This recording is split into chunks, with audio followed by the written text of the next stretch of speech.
magandang gabi Pilipinas. Andito na naman po ang Kapatiran para sa Bayan. Tayo po ay mapapanood at mapapakinggan via website www.dwiz882am.com at i-download ang DWIZ application DWIZ882 sa iOS at Android phone. Live rin po via DWIZ882 Facebook page, hotline 8470-1750-254, text line 0999-376-6768. Take it away, Kuya Ricky. Tayo po ay napapanood sa Digital Free TV Aliu 23, Signal Channel 24, TV Plus Channel 27 at GMA Affordabox Channel 25. At affordable din po kami sa digital TV device, TV receiver. Mangyari lang po ay download ang TV receiver at digital box upang mapanood ang Aliu 23. Okay, Kuya Ricky, it's already almost siguro days away for the annual communication. Yes, oo. Ito yung mga convention ay na ko natin sa Masoneria. O, ako nga pala si Kuyang Jerry Sadsad, isang manananggol, Kuya Ricky. Ito po ang inyong likod, Ricky Koo. At kasama po natin ngayon si Attorney Teddy Calao IV. Magandang gabi, Ricky at saka Jerry. Yes. At magandang gabi sa lahat ng ating mga kaibigan at kapatid dito sa nanonood. From sex to X, as in X, nag-away, papabatian natin. Yun yung topic ngayon kasi we have, meron tayong mga kaibigan, kasali rin ako, meron rin tayong mga kaibigan today from the Philippine International Center for Conflict Resolution. Wow. We have their President and Secretary General here. Let me introduce him, Attorney Tito Antonio, their President, and their Secretary General, si Attorney Don Mark Calimon. Attorney Tito, welcome! Welcome. Magandang gabi, Teddy. Salamat at naimbitahan niyo kami dito. Malaking bagay rin na maisabi namin sa mga tao kung ano yung PICCR kasi marami din nagtatanong, ano ba yun? Ano ba nga yun? Oo. Ano ba nga yun? Ang umpisa niyang PICCR, nag-umpisa yan sa Integrated Bar of the Philippines, yung mga samahan ng mga abogado. The 23rd Board of Governors minungkahi na mag-create ng isang institution na tutulong para sa dispute resolution. So, noong time na yon, inorganize namin hanggang sa na-incorporate dyan ng 2019 sa pamumuno ng dating presidente namin na si Adel Fajardo. So, itong Si Adel. Kuyang din. Kuyang din. Kuyang din, oo. So, noong time na yon, inorganize namin at from 2019, binuo na namin ang organisasyon. Kasama namin si Secretary Don Mark. Kasama rin namin si Teddy nung inorganize namin yan. So, kasama siya dun sa mga officers na namumuo at nagpapatakbo ng PICCR. Ang objective namin noon is, first of all, mag-create ng institution and at the same time, to reach out sa mga abogado para sabihin kung ano ba yung arbitration, ano ba yung mediation. Kasi information ang importante. Maraming hindi pa rin nakakaalam kung ano yung arbitration. Considering na 1950s pa yung arbitration na yan. Yes. Ano ba yan? Bakit ba napag-uusapan yan? Ang naiisip lang nilang arbitration, yung nangyari sa West Philippine Sea, yung arbitration ng mga malalaking mga projects. Pero ang mungkahi naman namin, hindi lang naman sa malalaking projects. Actually, Actually, President Tito, for many of them, it's also yung kung may away, nakikita natin na pumupunta sa barangay justice system, or kung may entrepreneur na, nakipagnegosyo tapos bigla na lang may breach of contract, anong gagawin nila, di ba? Yeah. So ano yung services? Ano tong arbitration at mediation? Baka we can ask Yes. Kuyang Si Kuyang Don Mark. naman, Secretary General. Isa rin Secretary General at isa rin Kuyang natin. Okay. Thank you very much again, Jerry, Ricky, and Teddy for inviting us. Yeah, I'm happy to answer that question. Bakit related yung PICCR sa IBP? Siguro I can start there. Kasi yung Integrated Bar of the Philippines, tayo, mga abogado, one of the reasons why it was created is to help in the improvement of the administration of justice. Yung pagdispensa ng Yes, hustisya. yes. Marami pa rin sa mga kababayan natin, iniisip nila na yung settlement ng dispute palaging sa korte. Yung nga How long does it take for kahit maliit na kaso to be resolved? Matagal. Sa dami ng kasong pending sa mga courts, 3 to 5 years. Meron akong sagot Sa para trial sa iyo. court. Just to interject, no? Okay. Courtesy of Attorney Boylas Lasatin of Accra, actually nagawa kami sila ng study with yung Philippine Institute for Construction Arbitrators and Mediators. Nagawa ng study to compare yung construction arbitration at saka litigation. Nalaman nila yung ngayon, currently, it takes 7 years Ganun. average to finish, go through the trial system for first-tier courts. Ang bagal nun, di ba? Oo. Yun. Pero sa arbitration, Oo. ano yung average? So doon papasok dahil sa arbitration or iba pang alternative modes of dispute resolution like mediation, Yes. 6 months to a year.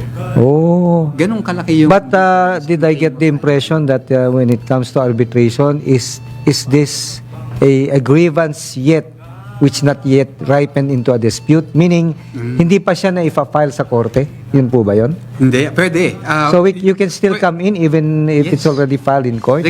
Actually, yun yung reason kung bakit tingin namin the before when we were setting up PICCR, Yes, yes. bakit makakatulong sa IBP yung PICCR? Because we want to promote the use of alternative dispute resolution, arbitration, mediation by declogging court dockets. Kasi maraming mga disputes na pending sa court na pwede namang mag-agree yung parties, i-arbitrate na lang natin, i-mediate na lang natin. Don Mark. So, madideclag Mga tuloy yung court what docket. type of cases ang pwede nating let's say, nasa court na, Settle. tapos biglang dadalhin sa inyo? Oh. So that's a good question, Kuya Ricky, because pagka arbitration or mediation, usually, at least yung commercial arbitration and mediation na pinoprovide ng PICCR, dapat mga contractual or mga commercial disputes. Pero it doesn't have to be the big disputes. Kahit maliit na lease contract, mga loan agreements, o kaya nag-rent ng property, personal property, nagsanla ng jewelry. Does the IBP already have the memorandum of agreement or some sort of the court will refer the matter to PICCR? May mga ganun na po ba? May rules. Merong rules, May pero rules not na. specifically to PICCR. Marami naman kasing mga ADR organizations, i-encourage naman yan. But actually, magandang opportunity to kasi hindi lahat ng mga kababayan natin alam yun eh. Na Yes, merong yes. ganung- Backtrack nga tayo nga basic, no? Yes, yes. Let's say may kontrata kayo, nag-away kayo, 'di ba? Usually, you'll try to resolve it through negotiation. But kung hindi nyo ma-resolve sa negotiation, dalawa 'yan. Kung may kinuha ka na dispute resolver na mag-assist sa negotiation 'yon, tawag doon mediation. Pag hindi kung naasar kayo kasi hindi naman hanggang assistance lang 'yan, gusto nyo i-resolve nyo kaagad, yun, yung dispute resolver na yun, arbitrator. Yes. Parang private judge na, sige, since ikaw ayaw hindi tayo maka-negotiate, ikaw na mag-decide for us. Diba? So yung question ni Kuya Jerry is, kung nasa korte na sila, pwede ba sila, Your Honor, pwede kami na lang Submit, mag-private para hindi na public Yes. to, punta na ka lang sa arbitrator. Pwede na lang kami punta pa sa PICCR. Pwede yun, matutuwa pa si judge. Oh. Especially, Yun, kasi lalo na Yes, yes. kung yun yung dispute nila is arbitrable or mediatable. Kasi may mga dispute naman na hindi pwede. But kung mediatable or arbitrable, matutuwa pa yun, judge. Kasi mababawasan yung... So, But you have to sign the submission agreement. Meron. yun. Pipirmahan kayo. Ano yun, sir, before they go out of court, they have to sign na, or after they settle, that's the time they're gonna tell them? Before. Wala pang settlement. Wala pa. As in totally. Nag-aaway pa. Hindi, Nag-aaway pa. Pag dinala yung kaso sa atin, di ba wala pang decision sa korte, pwede nang dalahin dyan, then afterwards saka magbibigay ng submission dito, or Hindi na. Hindi na. hiwalay na? Usually kasi sa kontrata, Nakalagay. Kasi Pwedeng usually, nakalagay. para hindi na kayo pumunta sa korte, Pwedeng nakalagay. may tawag tayong arbitration clause, di ba? Yes, President yes. Tito, baka you can explain what an arbitration clause is. Merong nakalagay doon na provision doon sa kontrata nyo na pag nagkaroon kayo ng di pagkakaintindihan, nagkaroon kayo ng problema tungkol doon sa kontrata, imbis na pumunta kayo sa korte, pupunta kayo through arbitration. Doon nyo ngayon ipepresenta yung inyong dispute. Tapos i-resolve yan ng arbitrator na mapagka-aagrihan nyo. Now, doon sa arbitration clause, nakalagay doon kung anong institution ang pinipili nyo na mag-handle ng arbitration. Parang sinabi nyo, sir, agree not to litigate, but Oo. to arbitrate. Parang ganun. Agree not to litigate but go through arbitration. Yeah. Pero yung question, Kuya Ricky, ni Kuya Jerry is, Yes, yes. paano kung walang clause? Ayun. Na nasa korte na kayo. Ayan.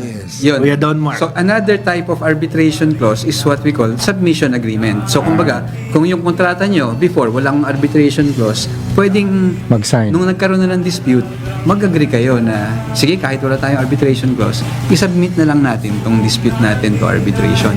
And going back to the earlier question, regardless of kung anong stage yung court proceeding, actually, minsan kahit nga meron ng decision yung judge, pero kasi i-enforce naman yun, i-execute yun. Pwedeng mag-agree yung nanalo. Sabihin niya, sige, hindi ko na lang i-execute kung may paraan na magka-resolve tayo. Kaya actually maganda yung arbitration kasi ipinopromote niya yung parang continuation ng business relationship. Para Actually, hindi may na mga matuloy yung away. may mga kwan dyan na just to share lang kasi I learned it also from the government arbitration branch which is under the Department of Justice that in case two agencies are involved which is within the umbrella of the Office of the President, pag nag-litigate yan sa court, sometimes nadidismiss eh. Why? Because there's a specific law, hindi ko lang ma-cite yun, that the grievance should be submitted to the Office of the President exclusively, not to any court. May mga ganun eh. Kaya kung magaling yung abogado, sometimes pinapa-dismiss yung mali ito. Hindi dapat kinapunta ng court kasi pursuant to this law, may ganyan eh. Tsaka kasi ini-encourage ng government yung Yes. ADR. And you cannot go back, di po ba sir? Once you arbitrate with an appropriate arbitration entity, you cannot go back to court, especially You if there's accept an the decision. yes, You have if to there's a submission agreement or arbitration clause in the contract.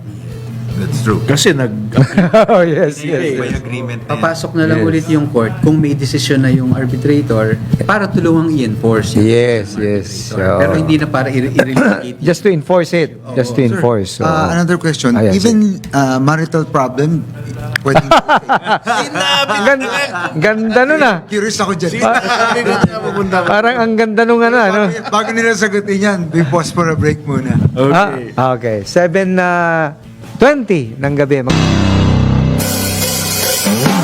Okay, nagbabalik po ang kapatiran para sa bayan. Medyo mainit po yung question ngayon. At sa samanta. Oo, may pangil talaga. So, bago sagutin ito ng ating mga guest, meron din daw ba na arbitration on marital dispute? Sino bang makakasagot? Kuya Don. Pwede, sige, sagutin ko. Medyo mahirap yun, tsaka controversial yung tanong na yun. Ano? But, kasi, nung binanggit ko kanina, hindi naman lahat ng klase ng dispute pwedeng isubmit to arbitration or mediation. Essentially, pagka yung commercial or contractual, most likely pwede yan. And yung mga mag-asawa, pwede naman silang... Pero hindi yung marriage contract kasi yun merong parang public policy consideration. Pero yung mga commercial contract between spouses, especially kung marami kayong property, minsan nga 'di ba, yung spouses parehong stockholder ng isang kumpanya or members ng board of directors ng isang company, yung mga ganong dispute or relating to property, Tawag intracorporate or property relations siguro between husbands and wives, kung hindi naman magkakaroon ng implication sa mga legitimate so mga mana, baka pwedeng maging maging subject ng arbitration or mediation yan. Meron ding ibang klaseng mediation na pwede din, hindi yung commercial mediation kasi sa court Family mediation. meron ding family mediation, pero hindi naman yun yung pinag-uusapan natin sa PICCR. Hindi yun yung pinag-uusapan But natin. there are many ways to, resolve conflicts. Oo. On that note, siguro banggatin ko na may plano ang Supreme Court. Plano pa rin, pero may rules na nakadraft na eventually, pag civil disputes, alam nyo to, yung they will require that you go to 2 of 3 alternative dispute resolution routes first. Negotiation mediation or negotiation and arbitration bago kayo pupunta sa courts. Oh. So, I mean, para sa mga dispute resolvers, Yes. marami ang trabaho going forward. On that note, how do you see us going forward on dispute resolution, President Tito? Well, yun, isa doon sa mga initiatives na ginagawa ng PICCR is to tie up with the different IBP chapters, yung mga local chapters. Maraming local chapters yan, siguro sa mga nakikinig sa atin. Baka makakilala nyo yan kasi minsan nag-o-offer sila ng mga legal aid programs na pwede ka lumapit doon at humingi ka ng advice. So nagta-tie up kami sa kanila to discuss yung paano sila pwede mag-set up ng arbitration area, center sa lugar nila, na matulungan namin sila na mag-set up para matulungan din nila yung mga kasamahan nila doon o mga kababayan nila doon to resolve their disputes.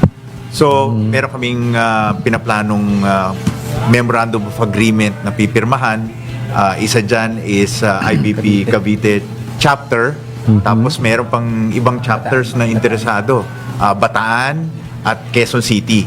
So, lumalaki na rin yung mga IBP chapters na gusto rin makipag-tie up sa amin. So, malaking bagay yon kasi nakakatulong naman ang IBP sa information dissemination at nakakatulong rin sila sa mga kababayan natin. At ang importante doon, nakakatulong sila doon sa justice system. Dahil alam naman natin, yung mga court, sobrang dami ng mga kasong hinahandle eh. Correct. So kung mababawasan natin yun, nakakatulong rin tayo sa mga judges, sa mga justices, para malimitan na ang mga cases na nandun sa kanilang mga documents. Pero yung sir, nag-accredit din ba kayo just like what I learned from the OADA yata, OADR. OADR. Oo, that they accredit arbitrators for them to be authorized in arbitration. Ang PICCR po ba ay ganun din? Yes, sa PICCR, meron kaming tinatawag na arbitrator accreditation course. Okay. So, kabisado yan ni Teddy dahil siyang nag-handle dyan. At yun you will go through a process para ma-qualify natin ang isang tao na gustong maging arbitrator. And that's only one step. Kasi the next step there is experience. Okay. Dahil kahit na-train ka na rin, iba pa rin yung makaranas ka, mag-handle, or makapag-witness ka ng mga pangyayari sa arbitration. Parang korte rin yan, parang kaso rin sa korte. Pero mas mabilis yung proseso doon. Yes, If sir. I may Kuya add, Opo. yung PICCR, essentially tatlo yung mission ng PICCR. First one is yung mag-provide ng services. Okay. To assist yung mga disputing parties in resolving their disputes. So, kaya yung mga arbitrators kasi we assist them in resolving their disputes. Second, to promote ADR, including arbitration and mediation. ADR is Alternative Dispute Resolution, so including arbitration and mediation. And third, ito po yung going to your question, to train arbitrators. Okay. And yung accreditation process is really for the purpose of training and building yung capability ng mga kababayan natin na mag-assist in helping disputes, kaya in resolving disputes. Kaya kasama dun sa partnership with the IBP chapters, we want to develop yung capability ng mga chapters na pag kami mga nag-aaway dun sa lugar nila, dun na mismo sa IBP chapter sa lugar nila, magkakaroon ng arbitration or mediation para nationwide. Yes, We yes. can promote arbitration. And kaya may IBP eh. Kaya maganda yung sir, partnership with the IBP. Yung pagka-invite namin dito, para yung case nila Bea Alonso, tsaka, dala na. Ayun naman tayo. Ang bilis na settlement nun, di ba? Hindi lumaki, di ba? Sa entertainment Tinanong na industry. sa akin dito eh. Ganun ba? Going back sa sinabi ni President Tito, on that note, yung bringing it outside to the different IBP chapters, I understand may program tayo na maggagawa ng MOA, like sa Cavite. Shout out to my partner, si Kuya Daniel Hopilenya na tinakasan na. Oo, nako, thank you. Sa Vietnam. Thank Wow. you kay You in Cavite on Attorney that. Rafi. Ano bang nakalagay sa MOA with Cavite? Ano bang gagawin natin with the IBP Cavite? Ano yung plano? Magkakaroon ng collaborative efforts yan. One of the initial stages ng collaborative effort is for us to train yung mga members ng IBP Cavite. We will conduct seminars, we will conduct lectures for them to be acquainted with arbitration, saka ano ba yung mga processes na dapat nila. So sila na magagawa. At ang punto doon, ang end view nun is eventually sila rin yung mag-handle nung dispute resolution mechanism dun sa area nila. in partnership with PICCR kasi kumbaga parang the PICCR will still be there to help them. So, Pero are you really concentrating on training the lawyers? Kasi IBP to eh. But, or it expands even to non-lawyers. Like, let's say, for example... Ricky. Kuya Ricky, ganyan. Engineer. Kuya Rocky, sumali Or- sa atin. Nung nag-umpisa kaming sa PICCR, one of the stakeholders o yung mga groups na target namin are yung mga chambers of commerce, yung mga Ayun. negosyante, yung mga asosasyon ng mga businessmen. Opo. We were trying to reach out to them also to conduct seminars so that they will be informed. Para alam nila na merong palang way kung paano nila pwedeng isettle yung dispute, lalo na sila sa negosyo. Kasi Yes, alam yes. naman natin, di ba, sa negosyo, time is of the essence. Kung Yeah. pwedeng matapos yung problemang yan in the soonest possible time, mas nakakatipid sila at mas dumadali ang negosyo nila. pero kahit Yes, hindi yes. po abogado, pwedeng maging arbitrator Correct, dun correct. sa mga disputes na ina-administer ng PICCR. So kahit si Kuya Ricky, pwede rin maging ma-appoint na arbitrator dun sa mga disputes na submitted sa In fact, mga kuyang, that's the yung advocacy ng OADR eh. Yes. To train not the lawyers. Not only Because lawyers daw can complicate things. So, doon na lang tayo sa mga experts. Sabi na, mga abogado. kasama natin abogado. Oo. Samantalang pagka ordinary person, ano lang siya eh, nandun lang siya sa based on experience or what he knows. Let's say sa construction business, kung experience ka doon, he knows how to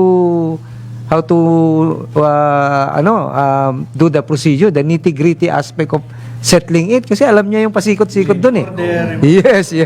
Oo. Unlike pag lawyers, hindi eh. Aaralin niya pa yan. At saka, sometimes, di ba, na ano tayo sa natin, na nagiging legalist tayo instead of being so practical. Tama po ba yun? Siguro ang contribution po ng PICCR doon, yung mga abogadong nagte-train under PICCR, tinuturuan po namin silang wag masyadong maging legalistic.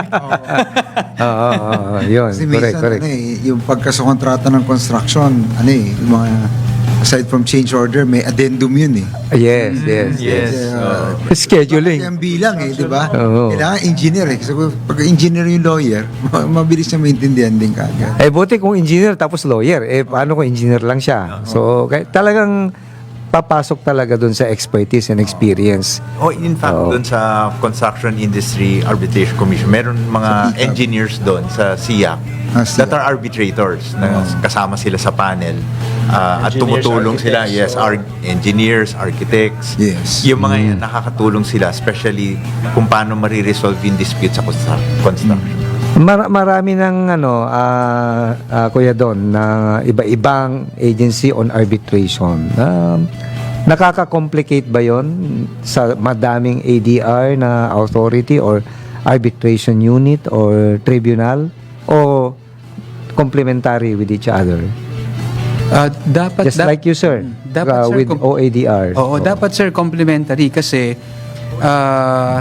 sabi ko nga sa dami ng cases na pending sa courts, kahit na 20 yung ADR center dito sa Pilipinas, Yes. kung talagang mapopromote yung arbitration, kulang pa rin yun. Kulang. So, I think the courts really need all the help that we can give them.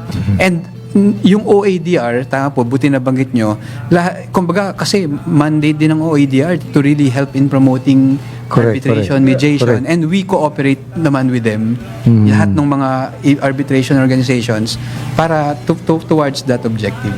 And Kuya Jerry is right, Kuya Don Mark.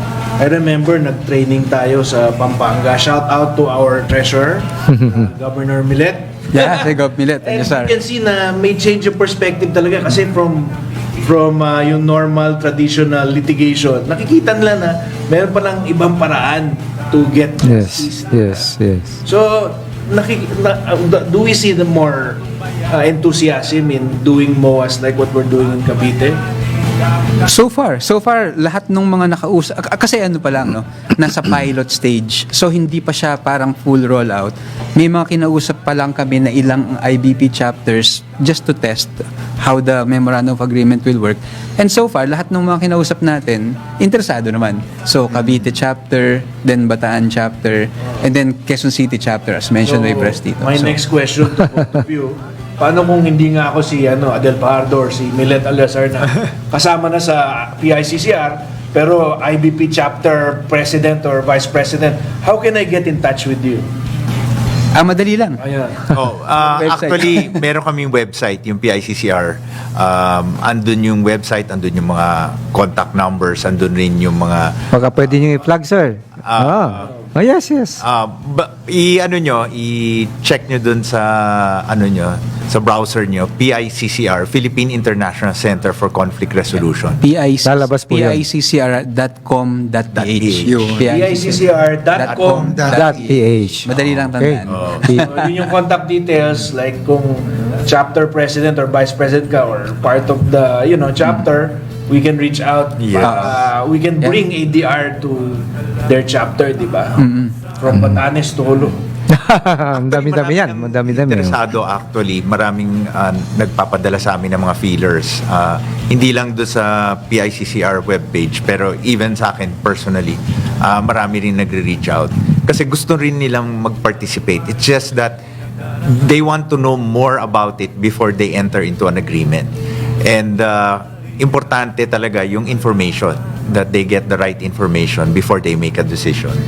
Dahil ang objective naman ng PICCR is tumulong. At the end of the day, gusto namin tulungan kayo para masettle yung dispute. Gusto namin tulungan yung mga kababayan nyo sa mga lugar nyo, masettle yung mga disputes nila para mabawasan na yung away, mabawasan na yung mga personalan, mabawasan na yung mga problema, and then we can move on from there. Yun yung objective ng PICCR. And to do that, information dissemination and also trying to help increase the capacity of the different chapters to settle the dispute. How many members now or accredited by PICCR? Yung total number of More or less lang po. arbitrators, more than 30 na yan eh. Marami na sila. Baka more 30. pa. Oh. 60 ganyan. 60. Ayun. 60, oh. Ganun na karami. Tapos That's all over the Philippines or within Metro Manila lang? Primarily Metro Manila, Metro pero may mga Cebu at Davao na rin. Chartered Kasi cities. yung So. training natin, Na online. namin, online yun. Wow. Yung accreditation itself is Yeah. online. How many hours yung training? baka I can answer that Yes. question. Yes. Unique ang training and accreditation namin. Yes, Kuya Kasi Teddy. tatlong module yan eh. Yung first module, Introduction to Dispute Resolution, Okay. particularly arbitration. The second module is PICCR Arbitration Rules. Yung third module, pinaka-interesting kasi gagawa ka ng award. Ano yung mga judge na gagawa ng decision? Ito, Yes. arbitrator, award, gagawa ka ng award. Oh. Para maging accredited ka, kailangan mo mapasa yung award writing namin. Which actually this May, Module 3. So, mahirap yung process namin, pero quality yung lumalabas. Pero may may fee or reasonable or fair fee. Oh yes, Award. you have to pay for yung the course dahil may mga lecturers yan, may nagche-check ng mga tests kasi each module may exams yun after. Yes, Para yes. malaman kung nakikinig ka or naintindihan mo yung ini-explain sa'yo. So, you have to pass Module 1 exam to get to Module 2 and then you have to pass Module 2 exam to get to Module 3. Okay. So, once you pass that, then you're an accredited arbitrator. Assuming that the PICC. assuming that you're already accredited or you have gone to the seminar, pwede ba gamitin yan sa MCLE o hindi pa? Hindi pa ang MCLE kasi is the mandatory In legal education. yes, for the lawyers. for all lawyers. Oo. In the future, we plan to coordinate with the MCLE so that all the courses will be given certain units. Units, hindi naman yung buo. At least, Actually, hindi lang MCLE. yes. That's a future plan, but also part of our future plan is to coordinate with PRC. Like kung engineer Yes, or pwede. architect, isasama Yes. na yung Units. Yung, Kasi mahaba, malaki rin yung yung Pero after you go to, Yes. to those Yes. module, do you have a specific na tawag sa kanila? Like, for example, title dahil pwede siyang tawag na arbiter or Accredited arbitrator. accredited arbiter. AA, accredited Pero ano lang, arbitrator. no? Ano ko lang, I guess something to point out na para ma-appoint ka as arbitrator, hindi mo naman kailangang accredited. Oo. Yung accreditation is just a title under your belt. Kumbaga parang it helps distinguish you. it tells people na nag-aral ka about arbitration. Pero kung kilala ka naman na kumbaga may integrity ka, may prinsipyo ka, and magaling kang mag-resolve ng disputes or honest na tao ka, pwede ka pa rin ma-appoint. Wala namang ano. Baka I can explain that also further, Don Mark. I've had situations where ako na-appoint kasi 2 beses na. I've been at it for 2 decades. 2 beses na ako na-appoint kasi yung lawyer na originally na-appoint natatakot kasi wala siyang alam sa arbitration. Okay. So hindi niya kinukuha. Yes. Na kung accredited ka na, alam mo na yung proseso. Yes. So may confidence ka na nagawin. Diba? Kasi baka, Yeah. sometimes we say na, ano bang gagawin ko dito? Yun, accreditation provides you with that foundation. Okay. But you don't need it to be appointed. Ito siguro very specific yung konti kong katanungan. How do you differ yourself with a PAVA, the Philippine Accreditation Association of Voluntary Arbitrators? Pero bago mo sagutin yan po, Time check ulit tayo. Kuya Tito and Kuya Don, time check. Very good. 7:44 ng gabi. Okay, nagbabalik po ang kapatiran sa bayan at medyo mainit-init pa rin. Oo nga, oo. Yung question natin na Philippine Association of Voluntary Arbitrators. Sama na rin natin yung Construction Industry Arbitration. yes. How is it differ with your PICCR? Mahirap pala yung nagbe-break dito kasi laging mahirap yung tanong. Pero, sagutin ko yon kasi yung PICCR and yung Philippine Association of Voluntary Arbitrators, ang main difference nila, going back, yung kasing PICCR administers arbitration na agreed by the parties. So yung Yes, jurisdiction ng arbitrators is by agreement of the parties. Yes. Itong sa labor, yung voluntary arbitrators, yung jurisdiction nila is under the law. May batas, so, May batas. yes. Tapos at the same time, yung labor disputes, hindi kasi siya pwedeng i-arbitrate through commercial arbitration. So, yun din yung difference. So, PICCR will not resolve or will not assist in resolving labor disputes kasi under the law, iba yung method of resolving them. Like, kahit na sobrang simple ng kunyari, ako sa labor, uutang ako sa boss ko, yung boss ko ayaw ko po tangin, hindi ako pwede tumakbo sa'yo. Baka kasi baka maging employment issue yan. Kaya baka hindi pa pwedeng i-resolve yan through commercial arbitration. Ayun. How about yung sa construction naman? Ayun, ang difference naman between PICCR and Construction Industry Arbitration Commission, may batas din kasi na nagsasabi na lahat ng construction disputes, kapag merong arbitration clause, within the original and exclusive jurisdiction ng CIAC. So yun ang isang difference kasi PICCR voluntary ulit. So merong konting ang tawag na namin doon parang administrative in nature yung CIAC arbitration kasi meron siyang batas na nagsasabi na dapat doon yung arbitration nila. Isa pang difference siguro, yung arbitrators ng CIAC within the pool lang nung accredited ng CIAC. Pero yung PICCR, sabi ko nga kanina, we want to open kasi yung possibility na ma-appoint kang arbitrator to anyone. So as long as qualified, hindi disqualified. Tawag dyan, di ba? Party autonomy. May party autonomy.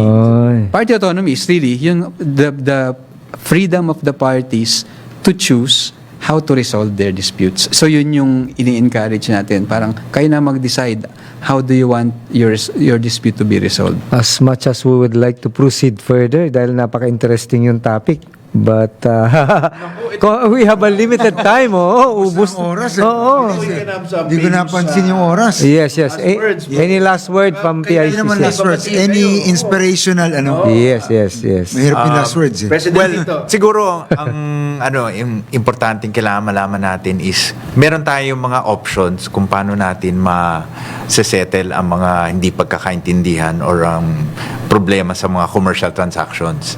At sana maisip nyo na pagdating sa panahon gusto mo mabilisan at maayos, maalala nyo ang PICCR. Yun. Kasi we will help you resolve your dispute at the earliest possible time.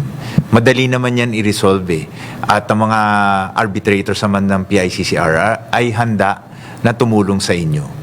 Kaya huwag niyo kakalimutan na ang PICCR ay nasa likod niyo dyan. So, Ayun. even without a lawyer, pwede kami dumiretso kagad sa inyo. Yes, Yes. pwede. Not represented by a lawyer. Okay. Oh, On that galing. note, huwag mong kalimutan batiin, President Tito. Yes, yun. Binabati ko ang aking mga pamilya. Hindi, isa lang ang pamilya. Patay tayo. Ang bilis mo. Naka-TV yun, Baka mamaya may Nasa may TV sumasalubong yun, sa akin.